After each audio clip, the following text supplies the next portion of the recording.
Assalamualaikum warahmatullahi wabarakatuh. Alhamdulillah kita masih bisa berjumpa kembali, masih dalam channel Couple Tabligh bersama saya Monik Aniputra. Masih sama dalam sesi sharing tentang nilai-nilai kehidupan, sekolah yang urip, yang semoga bisa membawa nilai-nilai yang mampu membuat meningkatnya ketakwaan dan keimanan kita kepada Allah Subhanahu wa ta'ala. Amin, amin ya rabbal alamin. Ya Rabbi lakal hamdu kamayan bagi li jalali wajhiha wa azimi sultanik. Wahai saudaraku sesama muslim, kadang-kadang hidup tidak sesuai dengan apa yang kita harapkan, tidak sesuai dengan apa yang kita idam-idamkan. Maka apabila kita sampai pada situasi seperti itu, apa yang kita rasakan? Sedih, resah, gelisah. Saat situasi yang sedang tidak menguntungkan, kehilangan seseorang, maka rasa-rasanya dunia ini akan runtuh. Seperti halnya tidak hanya kita yang pernah mengalami masa-masa kesedihan, yang rasa-rasanya dunia ini berakhir. Sedih bukan alang kepalang. Ternyata Rasulullah SAW pernah juga mengalami hal seperti itu pada masa Amul Husni atau tahun duka cita, di mana beliau ditinggali dua orang yang luar biasa dalam kehidupannya sekaligus. Yang pertama adalah ditinggal oleh pamannya Abu Thalib, dan yang paling berat adalah ditinggal oleh istri tercinta Khadijah. Ya, kita semua tahu bahwa Khadijah binti Khuwailid merupakan istri yang sangat luar biasa, yang sangat membekas di hati Rasulullah. Nah, kali ini kita akan membahas tentang resah. Seringkali hati kita resah oleh beberapa hal, oleh banyak hal. Wajar saja, karena seperti yang difirmankan oleh Allah dalam surat Al-Balad ayat 4, yang artinya, sesungguhnya kami telah menciptakan manusia berada dalam susah payah. Di mana ayat tersebut menjelaskan bahwa setiap manusia pasti akan ditimpa kesusahan. Namun walau demikian, Allah Subhanahu wa ta'ala tidak pernah meninggalkan hambanya sendirian, yakni orang-orang yang selalu mengamalkan rukun iman, rukun Islam, dan sumber syariat Islam yang lain berdasarkan hukum Allah. Sebagaimana difirmankan oleh Allah dalam surat At-Taubah ayat 40, penggalanya adalah La tasan, innallaha ma'ana. Janganlah engkau bersedih, janganlah engkau bersedih, sesungguhnya Allah bersama dengan kami. Kira-kira apa saja yang menjadi penyebab hati ini gelisah? Ada beberapa hal. Yang pertama adalah memudarnya keyakinan kepada Allah. Kadang-kadang kita resah karena kita tidak percaya, kita tidak yakin, keyakinan kita luntur. Misalkan, aduh, ini sudah waktunya bayar utang, tapi kok belum ada uangnya ya? Gimana ya? Nah, saat kita resah tadi, penyebabnya apa? Karena kita lupa, ada Allah yang Maha Kaya. Tinggal minta, maka Allah akan memberi.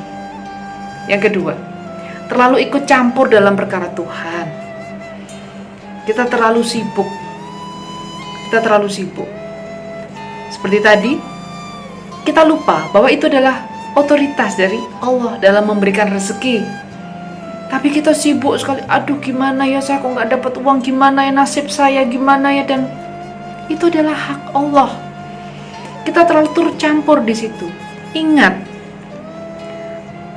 semuanya sudah tertulis di Lauhul Mahfuz. Tapi apakah itu harga mati? Tidak. Masih bisa kita rubah. Daripada kita bingung, sibuk dengan resah dan gelisah, maka lebih baik kita sibuk dengan berdoa. Karena apa yang tertulis di Lauhul Mahfuz itu masih bisa berubah. Apa yang bisa mengubahnya? Doa. Yang ketiga, kurang sabar ketika menjalani ujian dari Allah. Jadikanlah sabar dan sholat sebagai penolongmu. Gitu firman Allah. Sabar memang pahit. Sabar itu tak berbatas, tapi buahnya amat sangat manis. Jadi salah kalau kita mengatakan sabar itu batasnya, ada batasnya. Sabar itu tak berbatas. Lalu kapan kita bisa diakui sebagai orang yang sabar? Tunggu sampai ada sertifikasi dari Allah. Tunggu sampai Allah mengatakan sendiri, mentahbiskan sendiri bahwa ya, fulan adalah orang yang sabar. Selagi itu belum diberikan sertifikasi oleh Allah, maka kita masih akan terus dicoba. Untuk apa?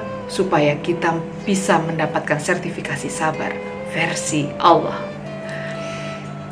Seringkali mengeluh dengan ujian yang diberikan oleh Allah.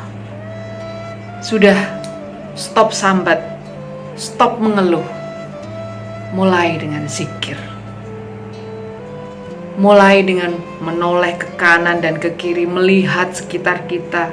Jangan lupa bahwa ternyata apa yang kita dapatkan, apa yang diberikan oleh Allah itu jauh lebih banyak. Kenikmatan yang kita dapat itu jauh-jauh lebih bejibun, lebih banyak, lebih tak terhingga. Tapi kita lupa untuk mensyukurinya. Bahkan menoleh pun kita jarang. Kesehatan, keutuhan keluarga, anak-anak yang baik, itu juga merupakan nikmat yang luar biasa, yang mungkin itu juga akan menjadi poin yang bisa diiri oleh orang. Lupa untuk bersyukur kepada Allah, itu poinnya. Lalu yang celaka lagi adalah beranggapan bahwa Allah itu tidak adil. Mentang-mentang kita lagi susah, si fulan itu yang sholatnya gak pernah lengkap, dia lebih bahagia, lebih kaya. Lalu kita mengatakan Tuhan itu tidak adil. Apa tolak ukur keadilan Allah? Ingat bahwa yang tidak bisa adil itu adalah manusia. Bahkan manusia itu tidak bisa menciptakan keadilan yang absolut. Yang mampu diciptakan oleh manusia maksimal hanyalah keadilan yang proporsional. Allah yang mampu menciptakan keadilan yang absolut. Kenapa kita mengatakan tidak adil? Pasti karena kita pada saat itu sedang tidak bisa tersenyum, alias mendapatkan kemalangan. Nah, beberapa faktor itulah yang kemudian menjadi hati kita selalu gelisah, selalu resah, kurang syukur. Lalu bagaimana supaya hati kita bisa selalu tenang, tentram, gitu ya? Yang pertama adalah perbanyak zikir, perbanyak zikir. Mengingat Allah, sebagaimana Allah berfirman dalam surat Ar-Ra'd ayat 28 yang bunyinya adalah aladina amanu wa tatma'inu qulubuhum bizikrillah, ala bizikrillahi tatma'inul qulub. Artinya orang-orang yang beriman dan wahai orang-orang yang beriman, dan hati mereka menjadi tentram dengan mengingat Allah. Ingatlah, hanya dengan mengingat Allah, hati kita akan menjadi tentram. Yang kedua adalah berwudu. Kalau bisa gantung wudunya supaya kita selalu dijaga dari godaan setan. Dan kemudian sering-seringlah sholat. Sholat fardu sudah jelas, sholat sunnah perbanyak. karena Allah menyukai orang-orang yang mensucikan diri dengan berwudu. Sebagaimana firman Allah dalam surat Al-Baqarah ayat 222 yang bunyinya, wa yas'alunaka 'anil mahid qul huwa azan fa'tazilun nisaa fil mahidi wala taqrabuhunna hatta yathurun fa iza tatoharna fa'tuhunna min haitsu amarakumullah innallaha yuhibbut tawabina wa yuhibbul muttatahirin, yang artinya mereka bertanya kepadamu tentang haid. Katakanlah, haid itu adalah suatu kotoran. Oleh sebab itu, hendaklah kamu menjauhkan diri dari wanita di waktu haid, dan janganlah kamu mendekati mereka sebelum mereka suci. Apabila mereka telah suci, maka campurilah mereka di tempat yang diperintahkan oleh Allah kepadamu. Sesungguhnya Allah menyukai orang-orang yang bertaubat dan menyukai orang-orang yang mensucikan diri. Nah, kemudian yang ketiga, senantiasa sabar dan ikhlas. Sebagaimana firman Allah dalam surat Al-Baqarah ayat 155 sampai 157 yang artinya, dan sungguh akan kami berikan cobaan kepadamu dengan sedikit ketakutan, kelaparan, kekurangan harta, jiwa, dan buah-buahan.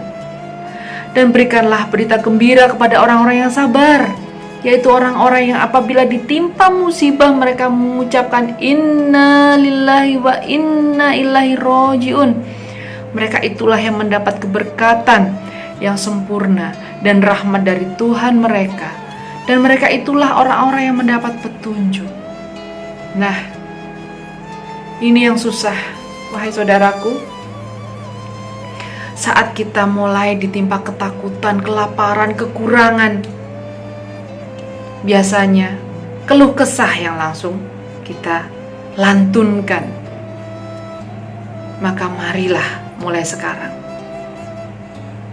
apabila itu menimpa kita, inna lillahi wa inna ilaihi rajiun. Berprasangka baiklah selalu kepada Allah, husnuzon. Bukankah Allah berfirman bahwa aku sesuai dengan yang dipersangkakan oleh hambaku? Jangan pernah berprasangka buruk kepada Allah.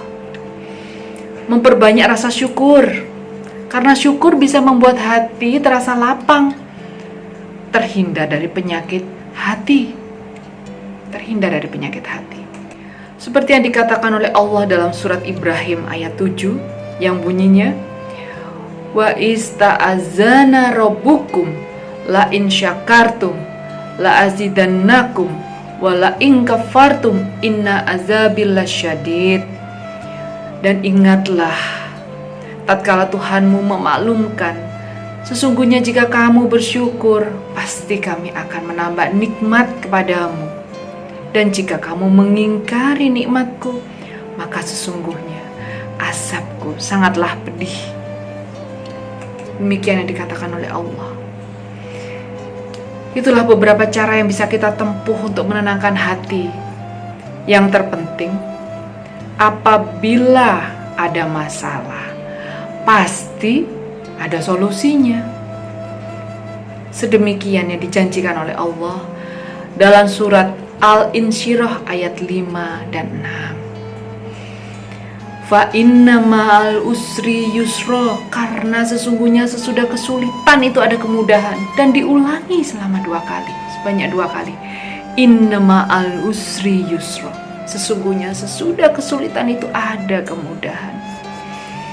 Maka saudaraku sesama muslim, setelah kita mempelajari ini semua, maka apa lagi? Apa yang bisa kita gunakan sebagai alasan untuk resah, untuk gelisah? Doa, dan doa yang bisa kita gunakan untuk mengusir segala keresahan dan kegelisahan hati. Mungkin dengan kita banyak bersyukur, mengingat nikmat yang sudah diberikan banyak oleh Allah, segala keresahan tadi bisa hilang. Salah satu doa yang bisa kita panjatkan untuk menenteramkan hati adalah Allahumma inni a'udzubika minal hammi wal husni wal ajzi wal kasali wal bukhl wal jubni wal dola'id daini wal golabatir rijal. Doa itu lantunkan terus, wahai saudaraku. Niscaya keresahan kita akan lenyap. Atau jika ingin yang lebih pendek lagi, yang mungkin bisa kita pakai untuk zikir, doa anti galau, hasbunallah wa ni'mal wakil, ni'mal maula wa ni'man nasir. Hasbunallah wa ni'mal wakil, ni'mal maula wa ni'man nasir. Hasbunallah wa ni'mal wakil, ni'mal maula wa ni'man nasir. Cukuplah Allah sebagai penolong kami. Cukuplah Allah sebagai penolong kami. Dan Allah adalah sebaik-baik pelindung. Serahkan semuanya kepada Allah. Maka niscaya Allah akan mengatur sebaik-baik pengaturan. Allah akan menjaga sebaik-baik penjagaan. Allah akan menyelesaikan sebaik-baik penyelesaian semua permasalahan yang kita miliki. Berlindunglah hanya kepada Allah. Karena Allah adalah Maha Pelindung, sebaik-baik perlindungan. Wallahu a'lam bishawab. Demikian, saudaraku. Semoga apa yang kita bicarakan pada kesempatan pada pagi hari ini bisa bermanfaat untuk meningkatkan keimanan, ketakwaan kita, keyakinan kita kepada Allah. Kuncinya cuma satu, yakin. Yang kedua, syukur. Ya, yakin dan syukur. Hanya itu saja, niscaya segala ketakutan akan kekurangan, kegundahan, keresahan, masalah duniawi akan lenyap. Apabila kita yakin Allah pasti ada untuk kita. Yang kedua, bersyukur. Karena apa yang diberikan nikmat oleh Allah lebih banyak dari masalah yang kita miliki.